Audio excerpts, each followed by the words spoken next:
The ward was silent, except for the faint beeping of a heart monitor that struggled to hold onto a rhythm dot. It was 2:13 a.m. in St. Mary's Veterans Hospital, a small care center tucked in the outskirts of Virginia. The night shift lights glowed dim yellow, stretching shadows across the white tile floor. Real quick before we go on, drop your city or state in the comments. It's crazy seeing how many different places you're all watching from. Nurse Emma Carter leaned against the counter. Exhausted but alert. She had been working for nearly 12 hours straight, attending the veterans in their final days. To her, every room held a story, every face a lifetime of sacrifice. But tonight, something felt different. Room 214. An old soldier was being brought in, no name, no family listed. Just a tag, unknown male, 82, found unconscious at bus station, wearing a military jacket. When Emma entered the room, the old man was barely conscious. His breathing was uneven, eyes fluttering beneath thin eyelids. His jacket, worn and faded, still bore a single badge, US Army minus 1,968. Emma gently adjusted his oxygen mask. "Sir, you're safe now. You're at St. Mary's," she whispered. The old man's lips trembled. He tried to speak, but the words came out broken. Tell her, I'm sorry." Emma leaned closer. "Tell who, sir?" But his eyes were distant, lost somewhere far away, perhaps in a battlefield. He never truly left. She placed her hand over his, warm and trembling. His skin was rough, scarred, and worn, a map of years gone by. Hours passed. The rain began tapping against the window, soft and steady. Emma stayed beside him, occasionally checking his vitals, occasionally just sitting there. She wasn't supposed to get attached. That was what every nurse was trained for. But she always did.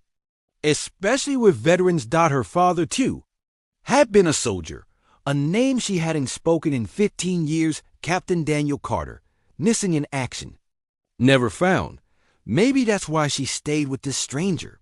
Something about him, the way he murmured through dreams, the way he clenched his fists, felt familiar. Around 3:47 a.m., the beeping slowed. His breathing turned shallow. Emma quickly checked his pulse. "Weak. Sir, can you hear me? Stay with me, please," she urged softly, pressing the emergency button. But the man's eyes opened, just for a second, and met hers.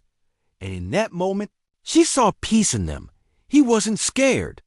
He smiled faintly, as if seeing something or someone beyond her. Then, with a whisper, he said, "Tell her I kept my promise." The monitor went flat. A long, piercing tone filled the room. Emma froze. Her heart clenched painfully. She did what protocol demanded, checked vitals. Called time of death, noted the record. Time of death, 3:49 a.m. After the doctor left, Emma quietly pulled the white sheet over the man's body. She sat there for a while, staring at the stillness, feeling the weight of silence. Finally, she sighed and reached for his belongings. A torn wallet, a broken wristwatch, a few old photos folded in plastic. She opened the wallet gently, expecting an ID, but when she unfolded the photo, her heart stopped. It was a black and white picture of a young man in uniform, holding a little girl by the hand. That little girl was her. Emma gasped. Her hands began to shake. She flipped the photo over. There, written in faded ink, "To my little sunshine, Emma, Daddy will always come home. Love, Dad." Her knees nearly buckled.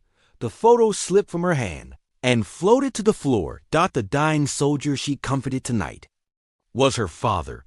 The hospital corridor felt endless as Emma stumbled out of room 214. Her breath came short and shallow. The world around her, the hum of fluorescent lights, the shuffle of nurses, the echo of distant coughs, blurred into nothing but noise. She clutched the old photograph tightly against her chest, as though afraid it might vanish if she let go. Her mind refused to believe what her eyes had seen. To my little sunshine, Emma, Daddy will always come home. She repeated the words under her breath, again and again. Like a prayer. The handwriting, shaky, slanted. Unmistakably his. The same way her father used to sign her birthday cards before he left for deployment in 1990. Tears burned behind her eyes. How could it be? How could her father, declared missing in action during Desert Storm, suddenly appear here, decades later, dying in a hospital room under another name? Emma rushed to the records desk. Nora, she said, breathless, to the nurse on night duty. That man in 214, where was he found again? Nora frowned at the sudden urgency. Bus station downtown. Homeless, apparently. No ID except an army badge. You okay, Emma? Emma nodded faintly, though she wasn't. Was anything else found with him? Nora checked the intake sheet. A small envelope. It's in his personal effects drawer. Why? Emma didn't answer. She was already running back down the hall. In the small locker marked 214. She found the envelope, yellowed, edges frayed, sealed with a shaky hand. On it, faint letters spelled, "For Emma, if I never make it." Her fingers trembled as she opened it. Inside was a single folded page. The paper smelled of old dust and time. She began to read, "My dearest Emma, if this letter finds you, it means life took me farther than I ever planned to go. I wasn't supposed to survive that night in the desert. But fate, or maybe guilt, kept me breathing. My team was ambushed. I tried to save them, but a blast threw me far from camp. When I woke up days later, I was found by strangers who thought I'd die. I didn't, but part of me did. I couldn't face coming home. I thought you and your mother would be better without a broken man haunted by what he failed to do. So I disappeared. Lived in shadows. Changed names. But I never stopped thinking about you, my sunshine. Every year. I went to the same bus station in Virginia, hoping one day, by chance, I'd see you walk by, tonight. I knew my time was near. If someone finds this letter, and if you read it, know this. I did come home. Just not the way I promised. Asterisk, asterisk, Dad. Emma couldn't breathe. Her knees hit the cold floor. Tears blurred the words until they melted into one another. For years she had imagined her father, somewhere lost in battle, maybe buried in foreign sand. Now she knew the truth. He had been alive, and even when he hid from the world, he never stopped searching for her. When she finally looked up, dawn was peeking through the hospital window. The rain had stopped. The light was soft and pale, almost kind. She pressed the letter against her heart. I found you. Daddy, she whispered. You did come home. Later that morning, she arranged for his body to be transferred to the Veterans Memorial Wing. She used her own name as next of kin. Before signing the final form. She looked at his lifeless face one last time. And though she had seen hundreds of deaths before, this one was different. This one healed something inside her that had been broken for decades. 2 days later, the sun hung low over the small veteran cemetery at the edge of Richmond. Autumn leaves drifted across the marble stones, carried by a quiet wind. The world was calm, the kind of calm that holds both peace and pain. Nurse Emma Carter stood beside a plain wooden casket. There were no family members, no honor guards, no crowd of mourners. Just her and the soft whisper of trees. She had used her savings to arrange a proper burial. After all, he wasn't just another nameless veteran. He was her father. On the headstone, she had engraved the words herself. Captain Daniel Carter, U.S. Army, 1968 to 1991. He kept his promise. As the pastor said a quiet prayer, Emma looked down at the flag folded in her arms. The stars and stripes felt heavier than ever, like the weight of years lost between them. After the ceremony, she sat by the grave, still in her uniform. Her hands fidgeted with something she'd found among her father's belongings. A small, tarnished silver medal. It wasn't official. It looked handmade, engraved with a single line, "For the one who saved me." On the back, a name barely visible through scratches, PVTR Dalton. She turned it over and over, puzzled. Who was PVT Dalton? And why did her father carry this medal all these years? That evening, back at the hospital, Emma went to the records room. Stacks of old military logs filled the shelves, dusty, forgotten. She had clearance to access archives from veterans under care. So she began searching. After an hour of digging, she found it. Private Ryan Dalton. Enlisted 1968. Assigned under Captain Daniel Carter. Status: deceased minus 1,990, Gulf War. Except the file wasn't complete. There was a handwritten note at the bottom. Body not recovered. Presumed Mia with Captain Carter. Emma's heartbeat quickened. If PVT Dalton was missing with her father, then maybe he was the soldier her father had tried to save that night. She sat back, realizing something. That handmade medal might have been given to her father by Dalton before the explosion. Maybe her dad carried it as a reminder of the man he couldn't save. Later that night, she walked through the empty hospital corridors again. Everything felt heavier now. The air, the silence, the memories. She entered room 214, now empty, freshly cleaned. Only the faint outline on the wall where the bed had been remained. She stood there, holding the medal tightly, whispering, "I understand now. Dad, you didn't break your promise. You came home. In your own way." As she turned to leave, a janitor, old and hunched, wearing thick glasses, stepped into the doorway. He looked at her, then at the medal in her hand. "That belonged to Captain Carter?" he asked softly. Emma nodded. "You knew him?" The man smiled faintly. "Yes, ma'am. I was PVT, Dalton." Emma froze. The medal slipped from her hand and hit the floor with a soft clink. The old man bent down and picked it up gently. "He saved my life that night. The blast knocked me out cold. When I came to, he was gone. I thought he died. I carried guilt all these years for surviving when he didn't." Emma's lips trembled. "He thought you died." He never forgave himself for that. Dalton's eyes filled with tears. "And he kept that medal all this time?" She nodded. Then he placed the medal in her hand again. "Then it's home now, too."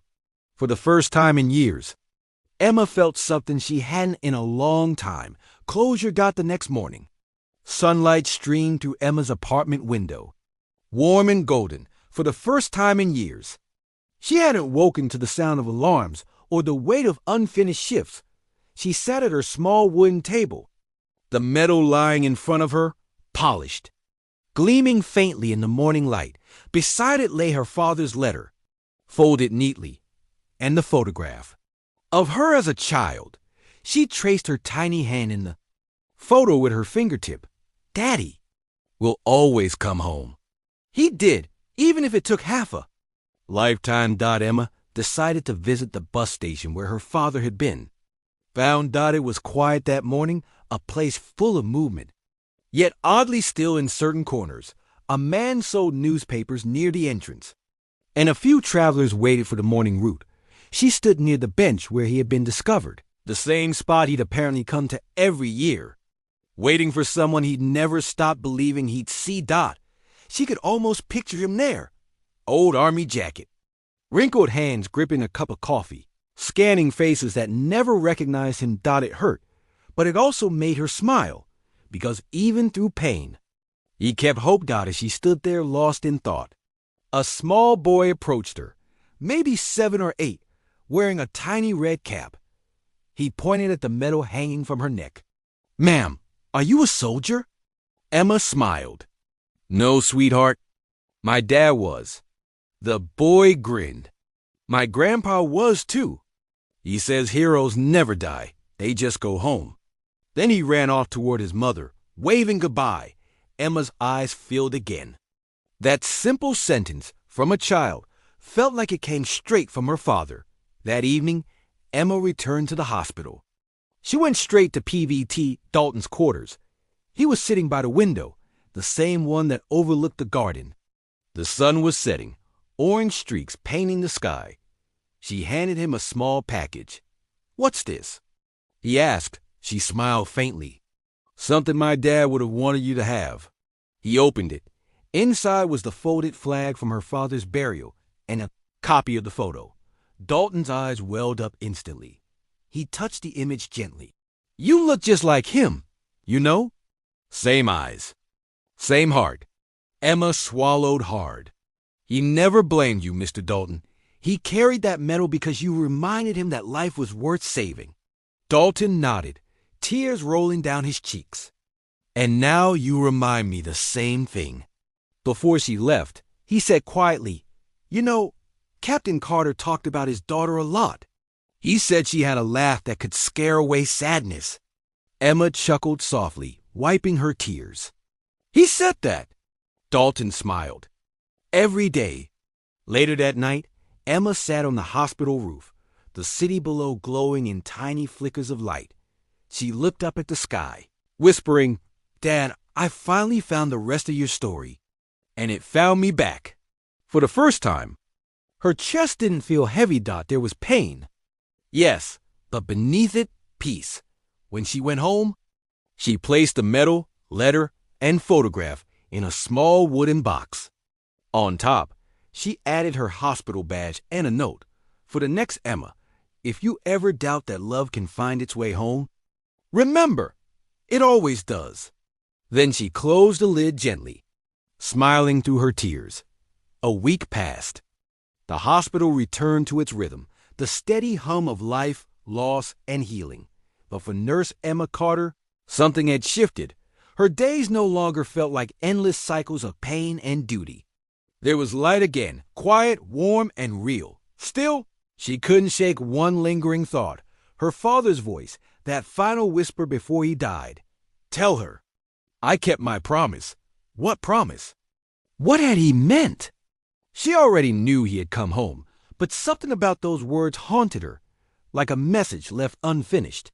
The discovery one slow afternoon, as Emma organized old files in the Veterans Archive room, a small brown envelope slipped out from between two folders. Dot had her father's name written on it, Captain Daniel Carter. Her pulse quickened. She tore it open carefully.